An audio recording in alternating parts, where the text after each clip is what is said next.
Hello, my name is Kristen Bolden, and I'd like to welcome you to The Other Side of History. Now, in our last talk, we left off talking about the persecution that the reformer William Tyndale was receiving. The church, unwilling to compromise themselves in this warfare, they sent out some of their light troops, which the church always had at her disposal. There were poor friars and curates who could hardly understand their book, which contained the text used in the Catholic Mass throughout the year. Then there were the most, quotes, learned, who made it their habit of studying a publication that was called On the Secrets of Women. And in this publication, it branded women as evil, based on their biological composition. This demonization of women, it helped to lay the foundation for the figure of the witch, which resulted in the deaths of many women at that time. Women were seen as not only inferior to men, but as polluted both physiologically and psychologically, and predisposed to evil. It was said that if a middle-aged woman looked at children lying in the cradle, she would transmit to them venom through her glance. It was such, quotes, learned men as these who read this nonsense that were also sent to deal with the reformer, William Tyndale. They fell upon Tyndale like a pack of hungry hound dogs. They went to the alehouses, and calling for a jug of beer, they would take their seats, one at one table and another at another table, and they invited the peasantry to drink with them. And entertaining into conversation with them, they poured forth 1,000 curses upon the daring reformer, William Tyndale. "He's a hypocrite," said one. "He's a heretic," said another. The most skillful amongst them would mount upon a stool, and turning the tavern into a temple, he would deliver, probably the first time in his life, a well-prepared speech. They reported words that Tyndale had never uttered, and actions that he had never committed. Tyndale himself said that they rushed upon him like unclean swine that follow their carnal lusts, end quote. They tore his good name to tatters and shared the spoil amongst themselves. The audience was excited by these false and defamatory statements. They were also heated by the beer, and they would depart overflowing with rage and hatred against the heretic, William Tyndale. After the monks had done their job, then the dignitaries joined in, and the deans, and the heads of the monks. They accused Tyndale to the chancellor of the diocese, and the storm, which had begun in the tavern, burst forth in the episcopal palace. The Bishop of Worcester was Giulio de' Medici. Now, if you have not listened to the talk that I did on the Medicis, I would encourage you to go back and to listen to that talk.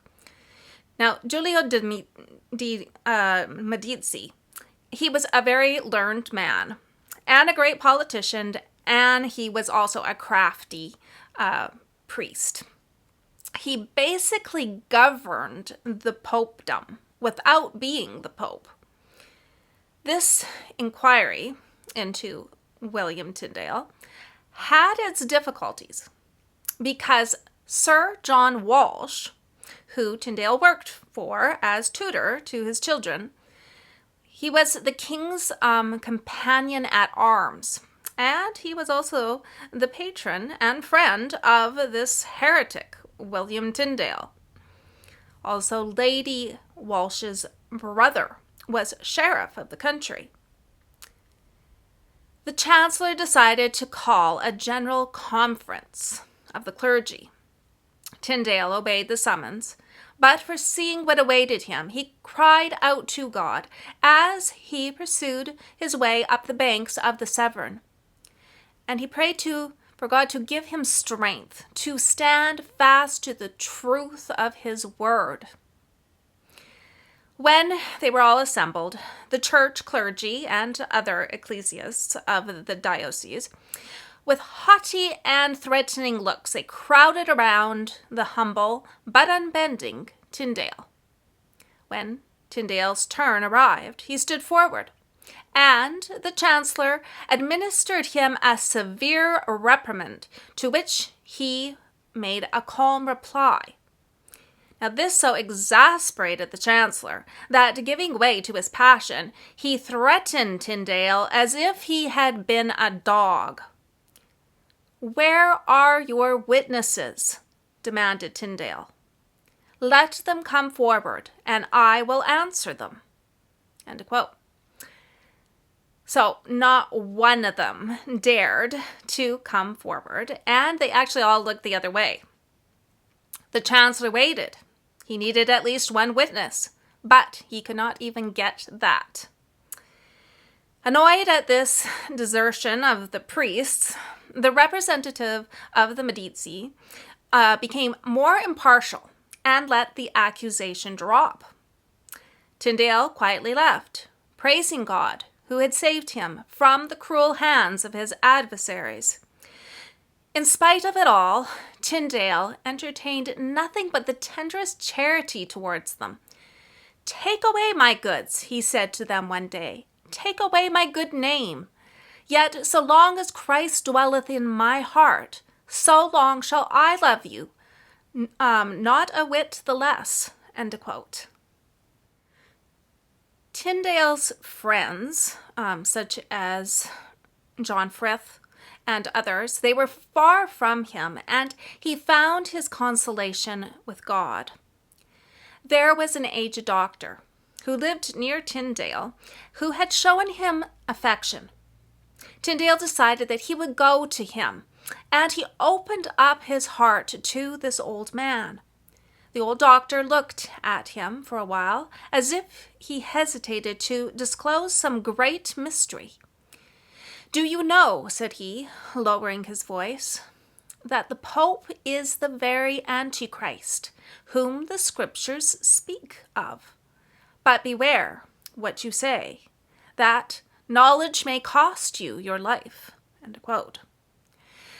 So this doctrine of Antichrist, which Martin Luther was at that moment expressing so boldly, it struck Tyndale. He was strengthened by the understanding, as was the Saxon reformer, and he felt a fresh energy in his heart. Thus God used this aged doctor to strengthen William Tyndale, as God had used an aged friar to strengthen Martin Luther. When the priests saw that their plot had failed, they commissioned a celebrated divine to undertake William Tyndale's conversion. Now, Tyndale replied with his Greek Testament to all of the schoolmen's arguments. The theologian was speechless and at last exclaimed, "Well then, it were better to be without God's laws than the Pope's." End of quote. Tyndale did not expect so plain and blasphemous a confession, and he replied, "I defy the Pope and all his laws. If God spares my life, I will take care that a plowboy shall know more of the Scriptures than you do." End of quote. Tyndale's every waking thought was on how to carry out his plans in translating the Bible into English. A Bible that was translated not from the Latin Vulgate, but from Erasmus's received text. He avoided conversations that might compromise his goal, and he spent much time in the library. Here he prayed and he read and started his translation of the Bible. It is possible that he communicated portions of this translation to Sir John and Lady Walsh. The priests had sworn to stop Tyndale, and one day Tyndale, he met up with a troop of monks and curates who abused him in the grossest manner. "It's the favor of the gentry of the country that makes you so proud," they said. "But notwithstanding your patrons, there will be a talk about you before long. You shall not always live in a manor house." End of quote. Tyndale responded, "Banish me to the obscurest corner of England, provided you will permit me to teach children and preach the gospel, and give me £10 a year for my support. I shall be satisfied." The priests, they left him with the intention of preparing him for a very different fate. Tyndale knew that he was on the point of being arrested, condemned, and interrupted in his great work of translating the Bible into English. He knew that he must seek a retreat where he could in peace do the task that God had given him. "You cannot save me from the hands of the priests," Tyndale said to Sir John Walsh. "God knows to what troubles you would expose yourself by keeping me in your family. Permit me to leave you," he said. So after gathering up his papers, Tyndale, he took his testament. He said goodbye to his benefactors, and then he descended the hill. He bade also a farewell to the smiling banks of the Severn, and he departed alone. Alone, but with his faith. What would he do? Where would he go? What would become of him? Tyndale went forth, like Abraham, with one thing engrossing his mind. The scriptures must be translated into the common tongue. He knew that his calling was to give the oracles of God to his countrymen. The writings and actions of Luther had excited a lively sensation in Great Britain. Luther's appearance before the Diet there of Worms was a common subject of conversation. Ships from the harbors of the Low Countries brought his books to London. The German printers had given an answer to the prohibiting of Luther's works in the empire. They said, "Very well, we will send them to England."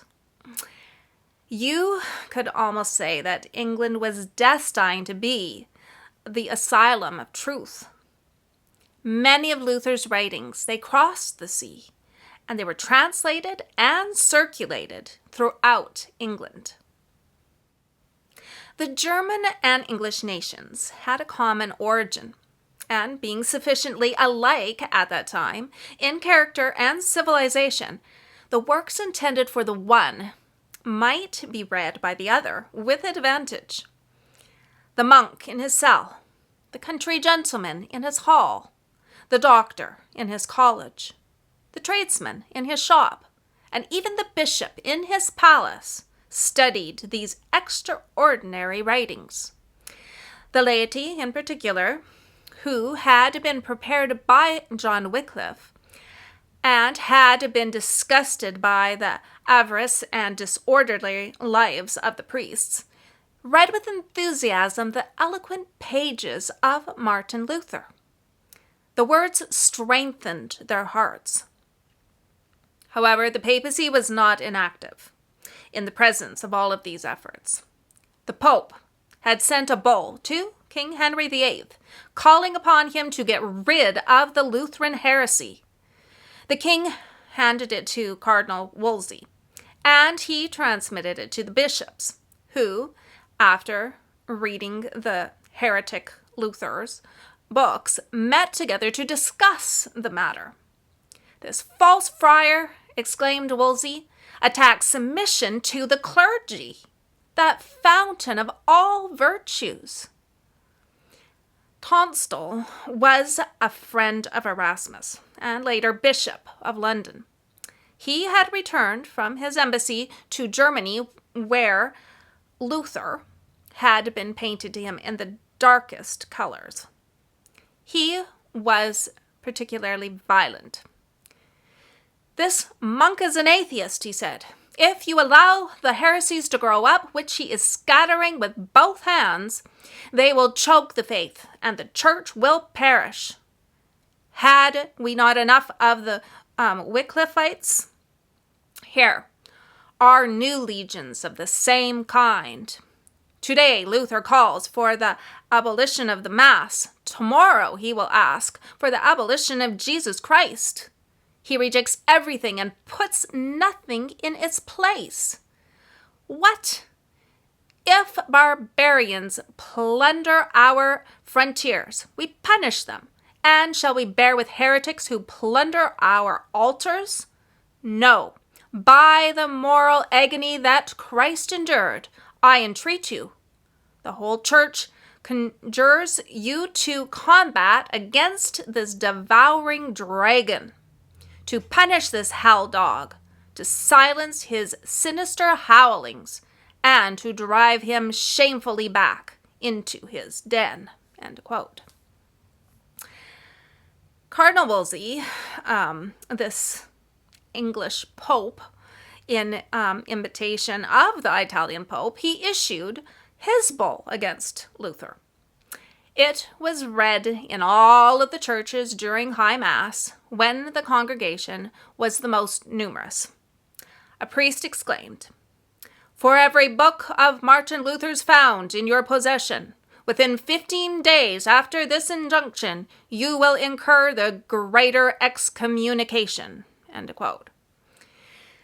Then a public notary, holding the Pope's bull in his hand, with a description of Luther's perverse opinions, proceeded towards the main door of the church and fastened up the document. The people gathered around it. The most competent person read it aloud while the rest listened. Now, number 26 of Luther's perverse opinions stated that the Pope, the successor of Peter, is not Christ's vicar. End quote. And then number 28 said, "It is not at all in the hand of the church or the Pope to decree articles of faith, no, nor to decree the laws of manners or of good works." End quote. So Wolsey and the cardinal legate, accompanied by the ambassador of Charles V, the emperor, and several bishops, went with great pomp to a place where Luther's books were burnt. But they were hardly reduced to ashes before sarcasms and jests were heard in every direction. "Fire is not a theological argument," end quote, said one. Another was, "The papists who accuse Martin Luther of slaying and murdering Christians are like the pickpocket who began to cry, 'Stop, thief,' as soon as he saw himself in danger of being caught." End quote. The Bishop of Rochester, said a third, concludes that because Luther has thrown the Pope's decretals into the fire, he would throw in the Pope himself. We may hence deduce another argument, quite a sound. The popes have burnt the New Testament. Therefore, if they could, they would burn Christ himself. End quote. So these jests, they were rapidly circulated from mouth to mouth. It was not enough that Luther's writings were in England. They must needs be known. And it was the priests who took upon themselves to advertise them. The Reformation was advancing, and Rome herself pushed behind, so to speak, the car of the Reformation. There is much more on this history. We are going to have to get into that in future talks. I hope that you have enjoyed this talk. If you have, I would encourage you to click on that subscribe button. And I want to thank you for listening, and I'm wishing God's blessings to each one of you.